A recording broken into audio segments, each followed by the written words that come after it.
नमस्कार, आपलं AN food and क्राफ्टमध्ये स्वागत आहे. आज आपण पाहणार आहोत चॉकलेट स्पंज किंवा ब्लॅक फॉरेस्टसाठी लागणारा स्पंज कसा बनवायचा, अगदी तेही प्रोफेशनल वेनं. त्यासाठी लागणारं साहित्य इथं मी 1 कप मैदा घेतलेला आहे. तो असा चाळून स्वच्छ करून घेतलेला आहे. 1/4 कोको पावडर. हे माप अगदी व्यवस्थित घ्यायचं आहे, कमी जास्त करायचं नाहीये. 1 टीस्पून बेकिंग पावडर घेतलेली आहे इथं मी. तीही अगदी करेक्ट घ्यायची, कमी जास्त करायची नाहीये. बेकिंग पावडर, बेकिंग सोडा किंवा ड्रिंकिंग सोडा हे अजिबात कमी जास्त करायचं नाही, अगदी मोजून माप घ्यायचं आहे मी सांगितल्याप्रमाणे. 1/2 टीस्पून बेकिंग सोडा, 2 टेबलस्पून पावडर शुगर म्हणजे पिठी साखर घेतलेली आहे. वेट इन्ग्रेडियंट म्हणजे ओले इन्ग्रेडियंट इथं आपण 200 ग्रॅम मिल्क मेड घेतलेला आहे.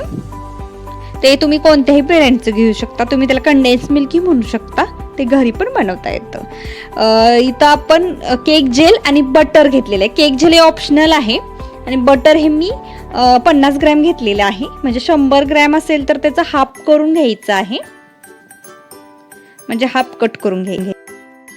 इथं आपण किनलेचा ड्रिंकिंग सोडा घेतलेला आहे. मी कोणत्या ब्रँडला प्रमोट करत नाहीये, तुम्ही कोणत्याही ब्रँडचा घेऊ शकता, पण तो अगदी नॉर्मल फ्लेवरचा हवा, कोणताही फ्लेवर ऍड नसावा त्याच्यात. त्याला हाफ कप घ्यायचा आहे अर्धा किलोचा बेससाठी. पण इथं बेस बनवायला घेऊ. जो आपण 1 कप मैदा घेतलेला होता 1 कप, तो आता आपण एका बाउल मध्ये टाकून घेऊ. त्याच्यानंतर कोको पावडर 1/4 कप घेतली होती ती.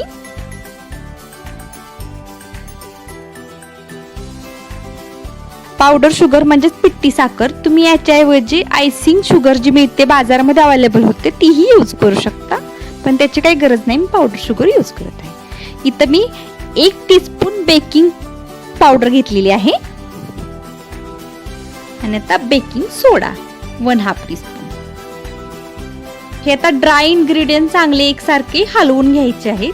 एकसारखं मिश्रण एक करून घ्यायचं आहे, एकजीव असं, म्हणजे सगळा बेकिंग सोडा बेकिंग पावडर एकसारखे व्यवस्थित हलतील सगळीकडे.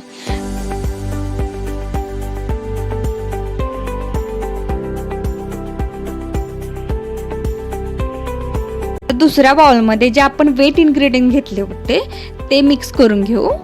तर आता हे बटर टाकून घ्यायचं आहे. Condense milk.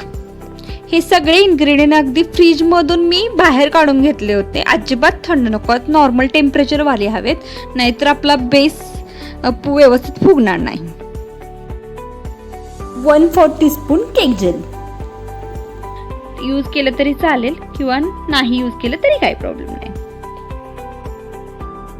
हे सगळं आता एकसारखं मिक्स करून घेऊ, एकजीव करून घेऊ. हे पूर्ण हे एकसारखं एकजीव झालं पाहिजे, तोपर्यंत हे हलवत राहायचं आहे.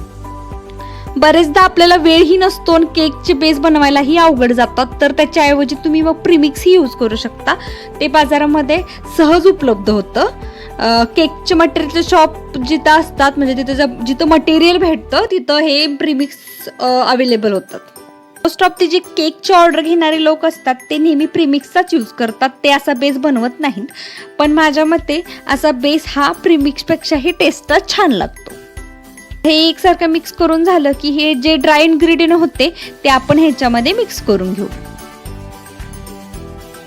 आता हे ह्याच्यामध्ये घालून ड्राय इन्ग्रेडियंट मध्ये हे वेट इन्ग्रेडियंट घालून एकसारखं एकजीव करून घ्यायचं आहे. हे आता थोडंफार मिक्स झालं की ह्याच्यामध्ये आपण ड्रिंकिंग सोडा ऍड करून घेऊ. 1/2 कप ड्रिंकिंग सोडा घ्यायचा आहे याच्यामध्ये. जेव्हा हा यूज करायचा आहे तेव्हाच तो बॉटलमधून काढायचा आहे, मग तो इफेक्टिव्ह ठरतो. आता आपण यात सोडा घालून घेऊ. सोडा घालून झालं की एका डिरेक्शननं एकसारखं हलवत राहायचं आहे. जोपर्यंत ह्यातले बबल्स, एअर बबल्स रिमूव्ह होत नाही तोपर्यंत हे एकसारखं जास्त पण न हलवता एकसारखं एकजीव करून घ्यायचं आहे.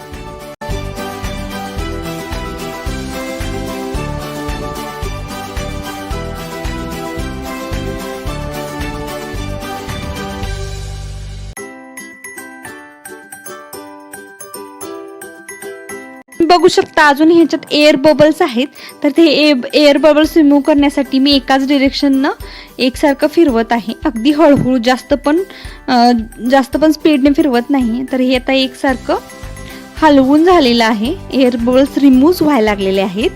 आता हे एकसारखं मिश्रण करून हे एअर बबल रिमूव्ह झाल्यानंतर आता आपण याचा बेस बनवायला घेऊ.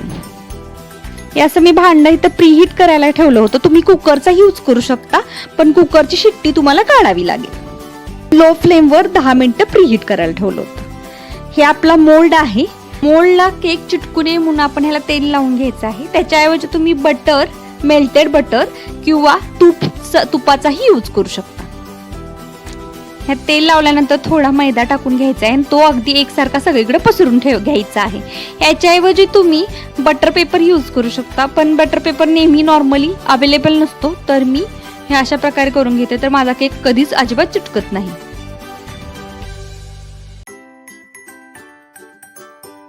आपलं तयार असलेले मिश्रण ह्या मोल्डमध्ये टाकून घ्यायचं आहे. तुम्ही बघू शकता मिश्रण माझं अगदी दरदर असं आहे, जास्त पण पातळ नाहीये.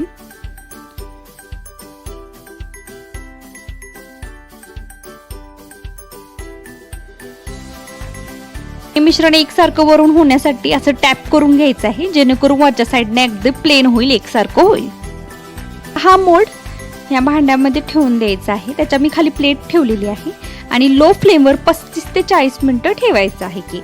आणि त्याच्यावरती एक झाकण ठेवून द्यायचं आहे. त्या झाकणातून हवा जाणार नाही हे लक्षात ठेवायचं आहे.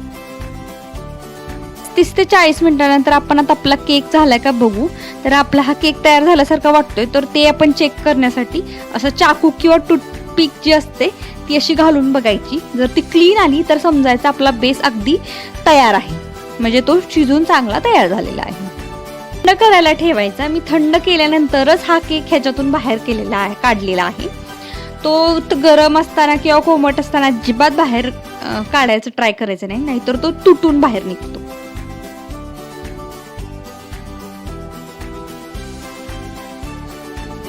अशा पद्धतीने आपला चॉकलेट स्पंज म्हणा किंवा ब्लॅक फॉरेस्ट स्पंज हा तयार आहे.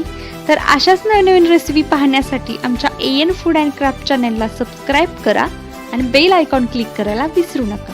थँक्यू.